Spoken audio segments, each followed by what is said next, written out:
lorsque j'ai tenu la première réunion en préfecture avec les élus, les délégués du personnel et l'UD-CGT à propos de Vallourec, nous avons convenu d'un cycle de réunions qui comprendrait à la fois des réunions dites techniques, c'est-à-dire en format restreint hors la présence des élus, et des réunions dites plénières avec les parlementaires, le président de la communauté d'agglo et maire de Tarbes et le président du département, ainsi que le conseil régional.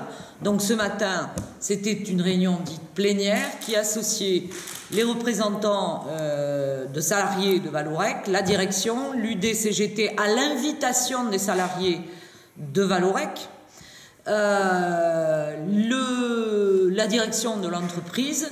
Et cette réunion aujourd'hui prenait un relief particulier puisque les salariés avaient souhaité que monsieur le délégué aux restructurations industrielles puisse venir à Tarbes, ce qu'il a bien voulu faire.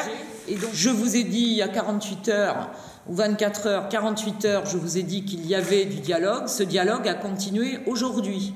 Il y a de véritables échanges. Nous ne sommes pas dans une situation de blocage ni de positionnement frontal. Nous sommes face à des représentants de salariés qui légitimement ont des interrogations, une direction qui répond en fonction des paramètres économiques dans lesquels elle se situe et des services de l'État soucieux de répondre aux questions. Donc, je vous avais dit déjà que lors de la première réunion technique, nous avions identifié deux questions majeures qui sont le calendrier de la recherche de repreneurs et la question des investissements sur le site concernant l'outil productif, l'outil de production. L'objectif de l'État est pour des solutions, je dirais, difficiles, dans lesquelles se trouve aujourd'hui le site de Vallourec, c'est de favoriser des solutions durables sur le moyen terme. Et donc pour qu'elles soient durables, il faut que les solutions retenues soient économiquement viables. Et enfin, le rôle de l'État, c'est de veiller à la préservation de l'emploi, au développement économique régional et de prendre en compte aussi, lorsque c'est nécessaire, des intérêts stratégiques du pays. Et c'est vrai, comme nous l'avons remarqué avec Madame la Préfète, ce site touche un petit peu ces trois domaines. Donc, notre action, c'est de favoriser le dialogue, si c'est nécessaire, entre Vallourec et des repreneurs.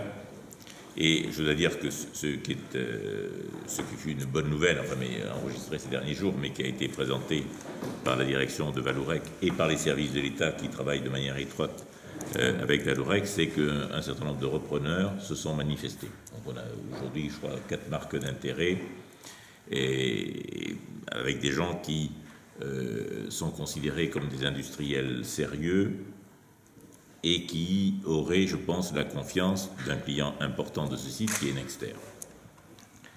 Parce que je pense que l'avenir du site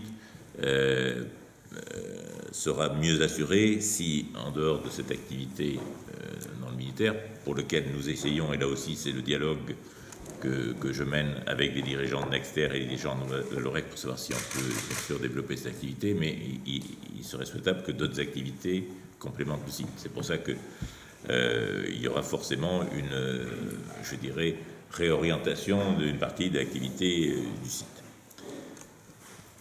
Dans les discussions, nous avons été amenés à parler des délais. Je crois qu'il y avait la date de fin février qui avait été mentionnée par Vallourec comme étant un petit peu un point critique. En fait, il s'agit d'un point critique pour savoir s'il y a des marques d'intérêt et des discussions sérieuses. Tout me laisse à penser, et bien sûr, il faut qu'on y travaille, tout me laisse à penser que d'ici fin février, nous aurons effectivement des marques sérieuses et donc des négociations détaillées qui seront en cours. Il a été répété, mais c'est une évidence, que même si une négociation est en cours avec un repreneur, il faut un certain temps pour conclure un accord de cession. Et donc Vallourec tiendra tous ses engagements, bien sûr, maintien de l'activité et aussi fourniture des commandes qu'il a enregistrées, parce que je dois dire que j'étais très satisfait d'entendre, mais je le savais déjà, que l'action commerciale de Vallourec ne s'était pas arrêtée au moment où ils avaient annoncé leur souhait de vendre ce site. Et donc, ils ont non seulement les commandes de l'armement, mais aussi des commandes dans le domaine de oil and gas qui ont été enregistrées, qui donneront un petit peu d'oxygène aussi. Donc, mon but aujourd'hui, c'est de dire à tout le monde, ayons confiance, travaillons dans le même sens, pour maximiser aussi les chances de réussite. Maximiser les chances de réussite, c'est montrer que cette usine continue à bien travailler, l'accent sur la qualité, l'attention aux clients, le service, et donc l'attitude responsable du personnel est absolument essentielle. Concernant le nombre d'emplois, est-ce que... Non, ça on ne sait pas. Il n'y a pas non plus de... Non, aucun cliquet. Mais c'est vrai que souvent on travaille pour que le maximum... Voilà, aucun cliquet n'a été annoncé par la direction. Et aujourd'hui, notre objectif et notre but, c'est les 53. Voilà. Est-ce que le fait que l'État ait un regard particulier sur ce dossier a permis d'améliorer le dialogue, notamment entre Vallourec et les futurs repreneurs? Écoutez, non, pour l'instant, je ne me suis pas mêlé du dialogue entre Vallourec et les repreneurs. J'ai essayé de travailler en liaison avec Madame la préfète sur les relations de l'État avec Nexter, presque une chose. Mais encore une fois, vous savez, après, je favorise, mon but, c'est d'améliorer la situation. Et après, il doit y avoir une relation normale entre un fournisseur et son client. S'il n'y a pas cette relation normale, on peut obtenir des commandes pour 6 mois et après, tout tombe. Donc je ne vais pas faire une publicité sur cette action. Après, maintenant, Vallourec doit travailler avec les repreneurs dans une totale transparence. Ça, c'est indispensable avec les services de l'État. Et si nécessaire, et nous travaillons en étroite collaboration entre la préfecture et les services du ministère de l'économie, si nécessaire, on aura des réunions avec les repreneurs. Mais si tout se passe bien, on n'a pas besoin de s'en mêler. Vous savez, c'est... Voilà. Alors à cet égard, ainsi que je l'avais annoncé lors de la dernière réunion technique, à ma demande, le commissaire au redressement productif qui est auprès du préfet de région a mis en place un comité de suivi régional sur cette affaire et ces questions de la reprise et des repreneurs. Donc cette relation que M. Floris évoquait à l'instant de transparence entre la direction et les services de l'État est organisée au travers de ce comité de suivi régional suivi par le commissaire au redressement productif.